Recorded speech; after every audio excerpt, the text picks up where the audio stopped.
Welcome to my chemistry lab. Today we will be making acetaldehyde from alcohol or from booze. Now, the way this will work is we will have the ethanol up here dripping into a oxidizing solution which will oxidize the ethanol into acetaldehyde. Now, the acetaldehyde has a very low boiling point, only around 20 degrees. Now, when it boils, it comes up and we need to have a very cold condenser here. So we have it filled with ice water, and then the acetaldehyde will come over, condense, and we have more ice to keep it very cold so it stays a liquid. Now, about the oxidizing solution, we will be using chromic acid made in situ through sodium dichromate sulfuric acid. Now, sodium dichromate is carcinogenic. You need to be very careful with handling. Sulfuric acid is acidic. They combine to form a chromic acid, which is both carcinogenic and acidic. It's amazing. Now, we will measure out 29.2 grams of potassium dichromate. Now, before I open this, it is very important for you to wear gloves. Now, I don't need to wear gloves. It is important for the videos that I do. Now, the other reason why gloves are very nice is that way you don't leave any fingerprints at the scene. Now, if for some odd reason you do leave other evidence at the scene, what you can do is take some medicine, get your fingers nice and fat, and then say, "Oi, the glove is not fitting, therefore I am acquit." And then boom, you acquit. And then you can write a book about your jolly experiences and make money off of it and then have a good time. Yeah, very nice. Now that I have the gloves on and am partially protected from the carcinogenic effects, I will measure out the potassium dichromate. So I am opening up the container of potassium dichromate. It's a very nice container. Now, we take the potassium dichromate very carefully now. Open it up. Oh, that's very nice. Now, we measure out 29.2 grams. That is 10. That is 20. That is 27. 29. Perfection. Perfection. There we go.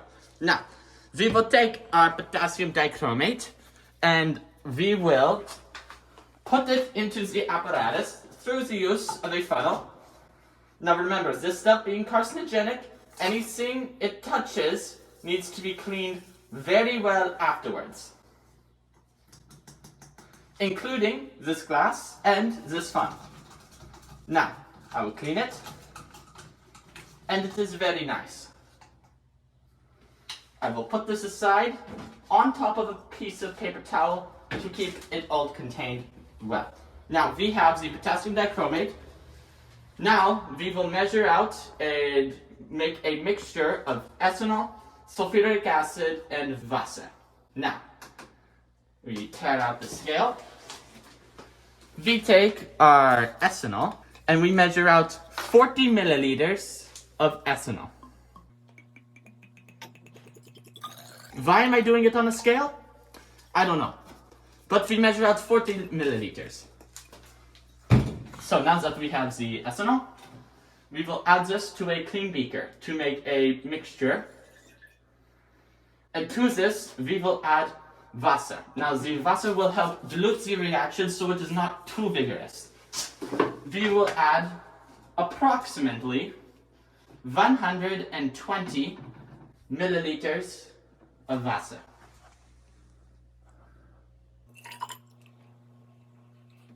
Now that is around 60. Oh, nothing's there yet. Add it to the ethanol.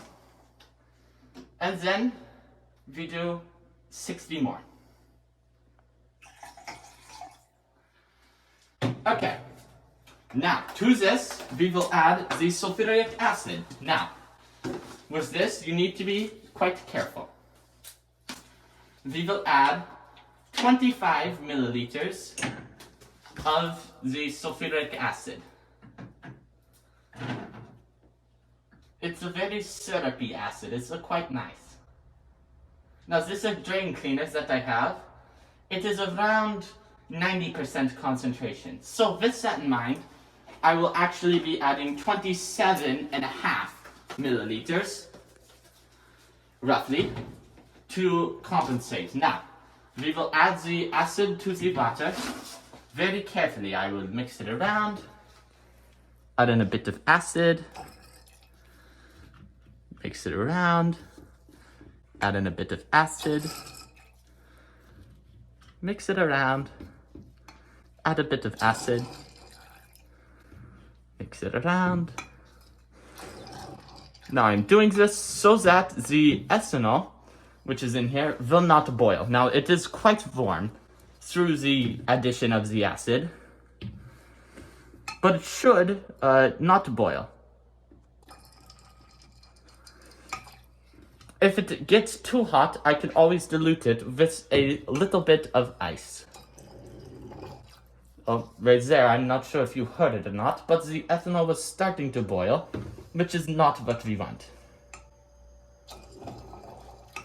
But it is very appealing to watch, so. There we go. Now we have our mixture. Now, to make a better seal, we will add a separatory funnel to the top. Now, if you are doing this perfectly, you would have a pressure equalizing addition funnel, but I am broke, so this is what we have. Also, we have the little Leaning Tower of Pisa going on right here. Now, we make sure the stop clock is closed. Very important. You don't want to waste all these materials just dumping everything in. Now, we take a clip, clip it in place, backwards. Now the right way, extending that watch time. Now, ooh, this is quite warm. Very interesting. Now, very carefully, we add our solution to the separatory funnel. Oh. We might have had a tiny spill.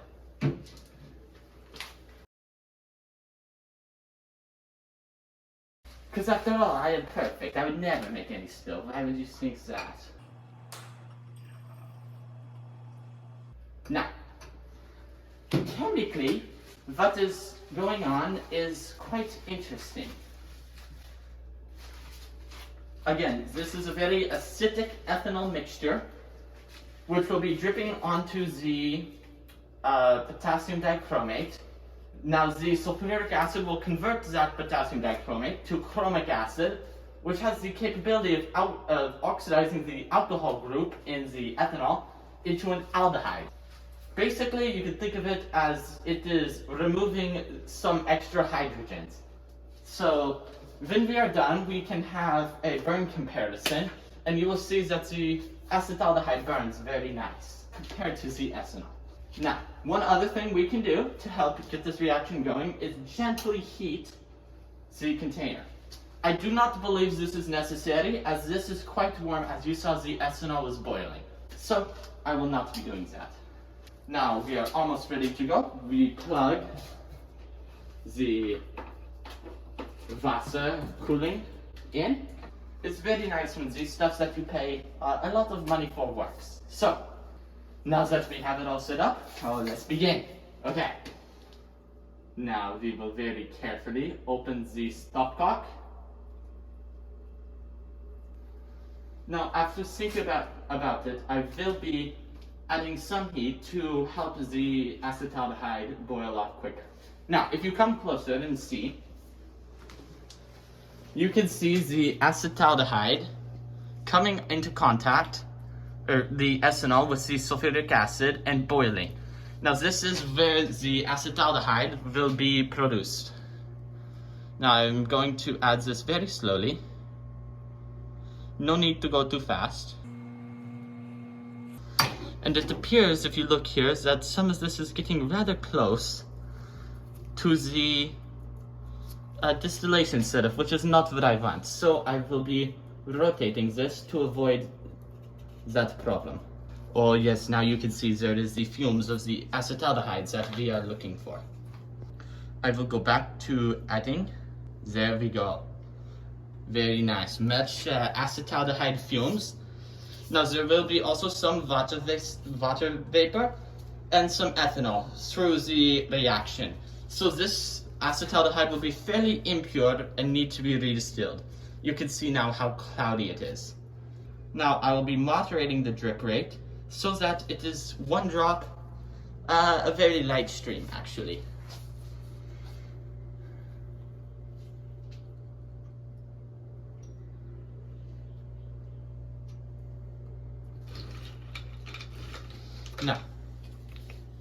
Now we begin and we wait.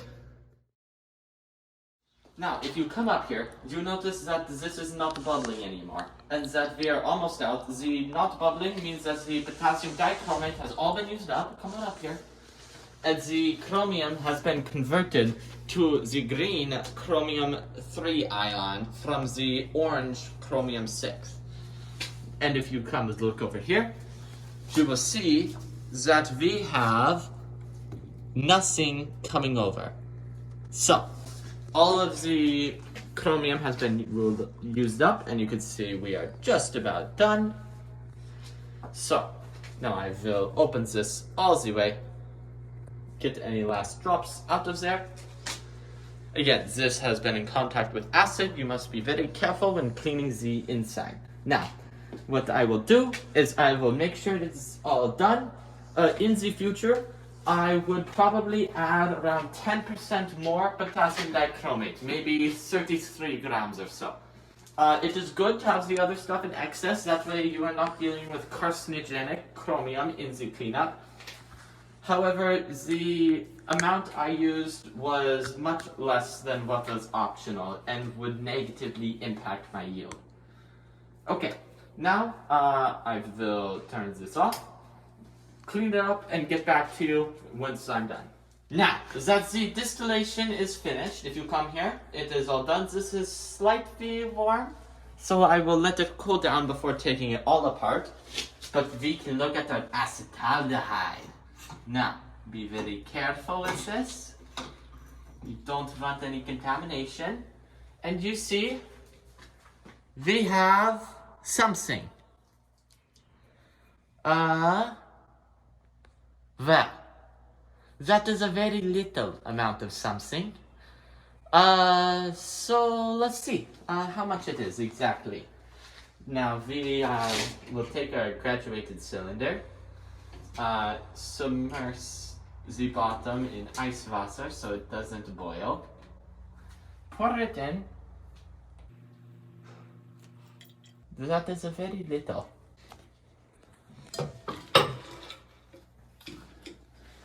And you see our yield, if you look very closely, is approximately 8 milliliters. It looks like 10 if you go like this.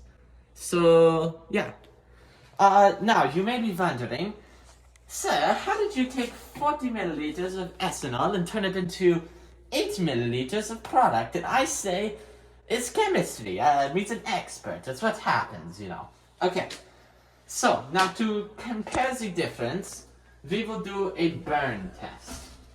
We will take a similar amount of ethanol and the acetaldehyde. We will burn them, and I will get back to you when we do that test. First, we'll look at a little bit of the ethanol and see how that burns. I put a very small amount on the concrete and I light it on fire.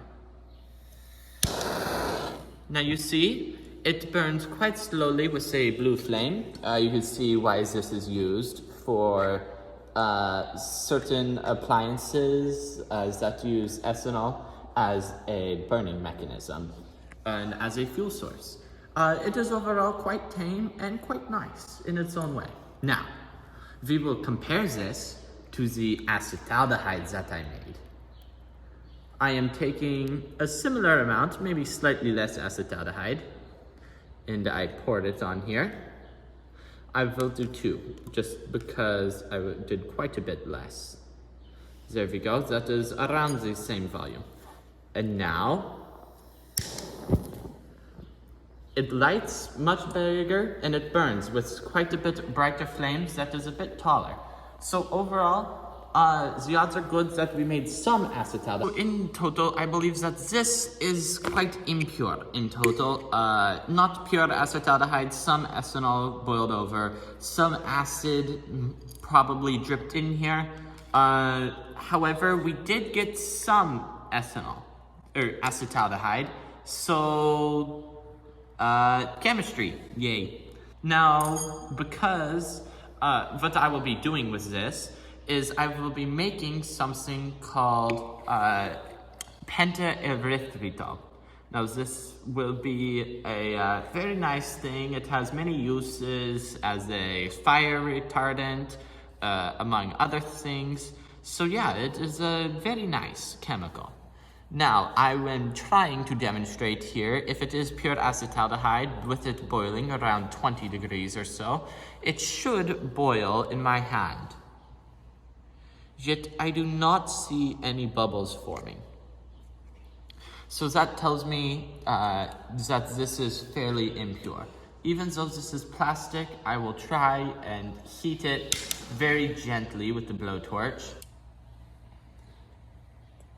from the base, and we'll see at what temperature it starts to boil. Should be any moment.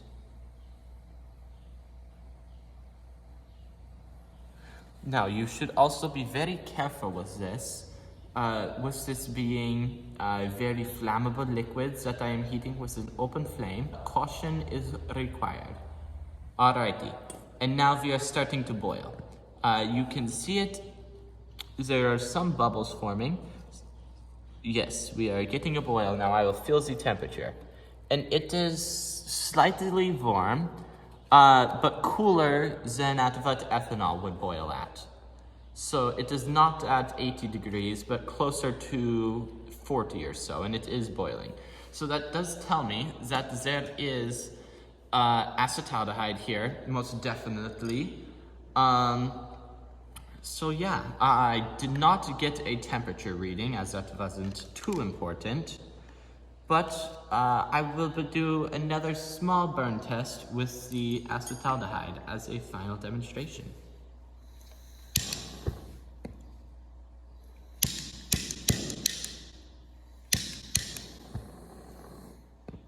So yes, it burns with a bit taller flame.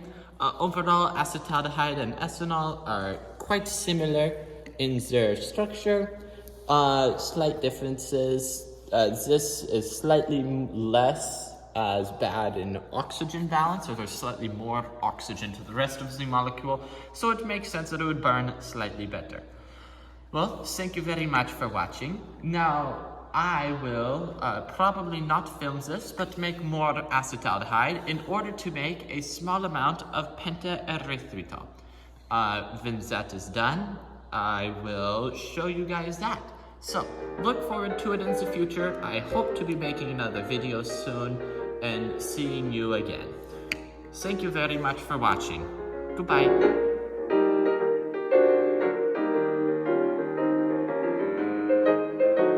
But wait, there's more! You see, I decided to do another run at this as I was not satisfied with only 8.5 milliliters. So I did it again, but this time I used 35 grams of potassium dichromate instead of the initial 28, and I also used 70 milliliters of water instead of the 120 of the first run. I felt like the water was maybe slowing down the reaction, allowing the acetaldehyde to get converted into acetic acid, which is what we don't want. So I did that, and I got an improved yield. I got 11.5 milliliters, so around 50% more. And if we take a look at the total amount of acetaldehyde, you'll see that it's not bad. This is a 60 milliliter bottle, and we are about 15. I used the most of the initial run during several burn tests. Another interesting thing is the chromic acid did an excellent job of cleaning up my glassware. I had some hard water stains from making my distilled water, but that was all cleaned up, which was amazing. Also, the chromium was neutralized to the +3 oxidation state. That way it is not as hazardous or carcinogenic. And I am still working on the process of eliminating it down to solid waste and taking care of that. But rest assured it has been neutralized to, or reduced to chromium-3, and then it has, the leftover acid has been neutralized. I might make a chromium thermite in the future to make chromium metal. That would maybe fun. Who knows? If you'd like to see it, let me know. So, that is that. A little update, improved yield. Thank you very much for watching. I will clean up this mess, and I hope to see you again very soon. Thank you. Goodbye.